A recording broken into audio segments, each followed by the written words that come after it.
Welcome back to my channel.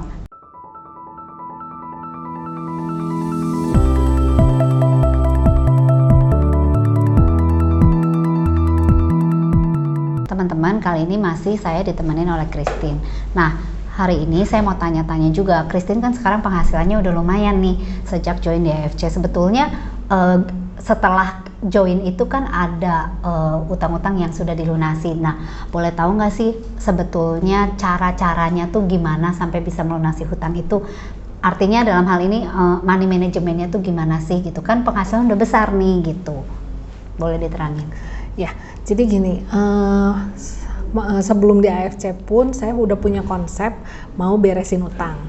Sebenarnya kenapa hutang ini diangkat jadi satu topik, karena ternyata hutang yang dibereskan ini juga salah satu buat saya ya, pintu yang membuka, yang salah satu bagian yang membuka pintu berkat buat saya. Karena tanpa sengaja saya pernah dengar, baca, bahkan ngobrol dari ibu founder kita, mereka menyatakan bahwa kalau kita punya utang dan tidak diselesaikan itu menutup berkat. Nah, jadi dari video ini juga saya pengen teman-teman kalau masih punya utang nggak apa-apa, maksudnya gini, itu bukan hal yang gimana ya, semua itu adalah part of life gitu. Saya pun ngalamin, tapi yang jadi masalah kita harus bereskan. Saya dari sebelum punya uang di AFC pun bayar utang dengan uang yang sedikit, saya bayar tetap. Jadi sebenarnya nggak cukup, tapi saya komitmen tetap harus bayar. Even 50.000, 100.000, 200.000 itu tetap bayar hutang. Karena kalau hukum juga katanya kalau misalnya ada yang utang nggak dibayar dianggapnya nipu. Tapi kalau dia mau bayar walaupun Rp1.000 pun udah itikat baik. Jadi itu sih. Nah, jadi kayak kita dapat restu untuk jalanin ini dari, kalau nggak gini, kita jalanin tapi ada utang yang nggak dibayar, orang itu tuh pasti ada kesel. Nah itu tuh yang nggak boleh. Jadi saya pengen jalanin dengan hati yang bersih, dari semua orang juga nggak ada yang ngejudge, wah si Christine begini tapi masih utang nggak bayar, kan itu nggak enak. Karena banyak juga yang istilahnya mereka udah sukses tapi utang di masa lalu tuh nggak diberesin ya gitu. Saya tuh sampai di titik ngorek-ngorek utang gitu, apa aja yang belum saya bayar langsung cepet bayar, karena kan mungkin ada orang yang baik ya udahlah gitu, tapi kan mungkin saat itu mereka lagi lebih, mungkin hari ini terdampak pandemi yang mungkin kalau dengan uang itu jadi berkat juga. Toh kita udah diberkati dan udah ngalamin ditolong oleh orang itu. Jadi saya sih ke arah sana. Terus ternyata saya kan banyak bergaul, saya Nosara ya. Jadi saya bergaul, ada yang dari teman saya yang muslim bilang gak boleh ada punya hutang riba. Saya pikir kenapa ya? Oh ternyata itu tuh salah satu yang menutup berkat juga. Jadi saya juga ngerti, oh ya udah, saya makanya sekarang saya nggak punya rumah. Saya lagi bertekad mau beli rumah. Lagi minta kekuatan dan berkat lebih dari Tuhan kalau bisa beli rumah tuh cash. Jadi karena saya mengerti ini, tapi kan bukan berarti ini bukan soal benar salah itu mah belief masing-masing. Cuman setelah saya tahu ini begini, dan memang akhirnya saya berpikir di masa pandemi yang lolos tuh yang nggak punya utang. Kalau yang punya cicilan sama bank ini mah, waduh ngeri. Nah saya nggak mau ini terjadi, kan kita nggak pernah tahu di depan gimana. Bukan berdoa untuk itu. Nah jadi saya berharap manajemen keuangan ini juga kita harus bijak, karena saya pernah jatuh dalam hal keuangan. Saya nggak mau jatuh dua kali. Ketika saya dapat uang sekarang, fokusnya yang utama dulu. Saya belum merubah gaya hidup gitu. Saya karena kan kecenderungan orang ya, apalagi dari nggak punya uang cukup lama, pengen sesuatu yang lifestyle gitu. Saya nggak kesana dulu. Jadi fokus 10 bulan saya fokus dan dapat income, utang, kebutuhan rumah tangga. Terus kebenaran ya, saya ada kan di sini kita tahu semua ya, AFC produknya itu kadang-kadang harus inden. Ya udah, untuk bisnis lagi uangnya dicemplungin lagi, diputerin. Karena nggak bisa lah kalau mau dapetin sesuatu yang gede ya high risk high gain, tapi di sini untungnya low risk high gain di sini kan seperti itu. Apa salahnya sih kita menginvestasikan untuk kelancaran bisnis? Masa nggak rela gitu loh? Istilahnya kalau namanya usaha pasti harus ada modal nggak mungkin kan? Karena gini, saya pernah nanya sama tukang bakso pinggir jalan, nanya bikin gerobaknya aja ternyata juta loh, tinggal tergantung seberapa bagus dan mewahnya itu gerobak gitu. Mulai dari 2-3 juta sampai 6 juta sampai ada yang 12 juta. Nah mereka aja yang bisa dihitung berapa dan kerja kerasnya gimana berani keluar. Masa kita di sini enggak, yang income-nya bonusnya semua udah tahu seperti apa. Nah jadi kemarin ini kan saya kaget tuh, selama 10 bulan total income udah berapa, gak nyangka lah gitu kan, ternyata bisa mencapai satu angka yang fantastis buat saya. Tapi sempat takut karena di rekening gak sebanyak itu. Oh, akhirnya saya menenangkan diri, saya takut foya-foya. Saya takut menyalahgunakan uang berkat yang udah dikasih, karena saya merasa ini mah uang titipan gitu, bukan uang saya. Jadi kalau saya mau pakai tuh harus bijak gitu. Jangan sampai nanti diambil lagi gitu berkatnya. Betul. Karena saya udah ngalamin yang begitu dalam, akhirnya saya lebih berhati-hati karena nggak mau dong ngalamin lagi kayak kemarin. Saya takutnya nanti nggak bisa bangkit lagi gitu loh. Tenaganya udah habis. Nah, ternyata saya hitung, untuk hutang saya kemarin bayar hutang total 150 juta. Wow. Ya. Saya invest di uang saya di barang nggak kerasa masukannya dikit-dikit kan, itu udah 150 juta.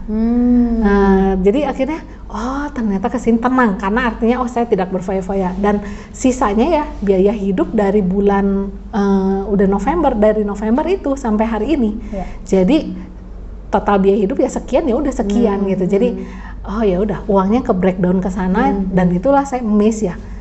Kerja 10 bulan bisa menghidupinya dan membayarnya sekian banyak, berlimpah-limpah, tapi saya tahu itu bukan semua jatah saya loh. Karena kita pun harus tahu, kita hanya jadi saluran ya. Berkat. Mungkin ada orang-orang di sekeliling kita yang perlu ditolong gitu ya. Karena saya tahu visi dari perusahaan ini luar biasa. Kita tahu owner kita kalau dibilang very rich Indonesia baru, very rich orang terkaya baru gitu mungkin ya. Cuman saya lihat kesehariannya sederhana banget, dan saya waktu itu dapat sharingnya, mereka hanya mengambil bagian yang cukup buat hidup mereka, sisanya benar-benar buat berdonasi. Makanya kan ada AFC Care dan lain-lain. Cuman intinya ketika dapat uang yang besar harus bijak dengan baik, karena kejatuhan orang-orang MLM itu dari sini. Betul.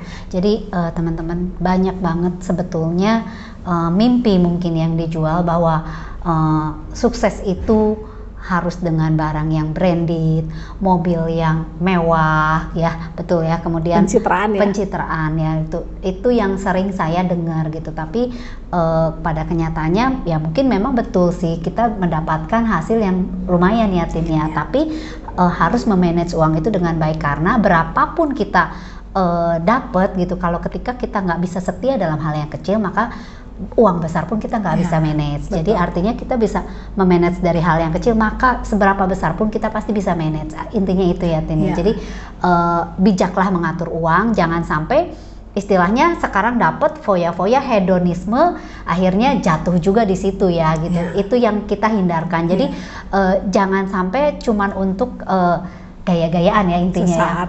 Ini supaya terlihat terlihat mewah, tapi N-nya itu terlibat hutang dan lain-lain. Christine mungkin udah ngalamin itu juga kan? Itu nggak sengaja, karena gini, kalau orang naik gaya kalau income 1 juta sekali keluar duit 10.000. Income berapa juta, ambil 2 digit, sekali keluar duit bisa 100.000 sampai juta. Itu mah udah hukumnya. Income 10 juta sekali keluar duit tuh berapa juta tuh udah enteng. Tapi mau sampai di mana? Betul. Kalau kita nggak pernah tahu rasa cukup, itu nggak akan pernah kita bisa dapetin sesuatu yang lebih lagi. Bahkan nanti di endingnya malah minus. Nah, maksudnya ya kita juga saat ini perlu edukasi masalah keuangan. Kenapa saya udah melihat banyak kejatuhan orang-orang di MLM dalam keuangan, karena itu naiknya gampang, begitu dapat income juta, puluh juta, ratus juta, gaya hidupnya ikut, tapi ketika turun, namanya bisnis mungkin bisa ada turunnya. Mungkin saya sih berdoa di AFC semoga itu kita bisa diluputkan ya. Tapi kan ini sesuatu yang fakta yang mungkin terjadi. Ketika turun, gaya hidupnya udah susah untuk turun. Nah, di sini akhirnya mulailah berhutang karena mempertahankan gaya hidup. Nah, cuman saya yang menarik dari sini yang perlu saya bagikan juga, jangan takut untuk berpikir harus pencitraan. Ternyata saya menemukan banyak di tim saya ya, saya nggak tahu yang lain. Tim saya tuh banyak yang closing karena melihat sosok-sosok kita tuh yang sederhana katanya. Termasuk melihat Ci Sylvie, katanya tuh ada yang bilang ngelihat saya sederhana karena memang saya tidak merubah gaya hidup dan cara berpakaian saya pun masih sama loh gitu, yang masih yang ya biasa aja, cuman kadang-kadang ya kalau rapi dikit ya wajar, tapi maksudnya bukan yang jadi glamor gitu, enggak. Tapi ternyata kesederhanaan itu yang membuat mereka yang udah katanya anti MLM, udah Iya. enak sama MLM, beda dan akhirnya mau join loh. Jadi jangan lagi pakai pikiran yang harus show off segalanya Betul. supaya dapat closing, enggak. Ternyata sekarang menemukan banyak yang karena sederhana. Teman-teman mungkin gini, saya jelaskan aja bahwa artinya kita bisa memposisikan diri kita. Intinya gini sih, bukan berarti kita juga harus berhadapan dengan orang, dengan siapa kita berhadapan kita juga harus Betul. menyesuaikan. Artinya bukan berarti kita juga kucel atau gimana bertemu dengan misalnya siapa gitu ya.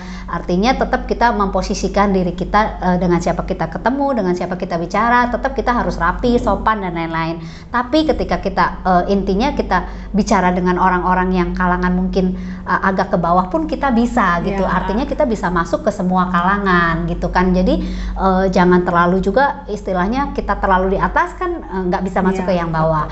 Itu mungkin lebih ke situ memposisikan diri kita.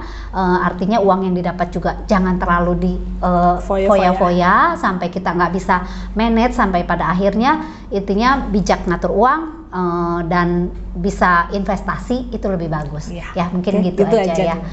Terima kasih teman-teman, semoga video ini bisa menginspirasi buat kalian di luar sana yang udah mendapatkan income mungkin cukup besar. Bijak-bijaklah mengatur uang ya. Terima kasih, sampai jumpa di video berikutnya. Jangan lupa like, subscribe ya. Bye bye.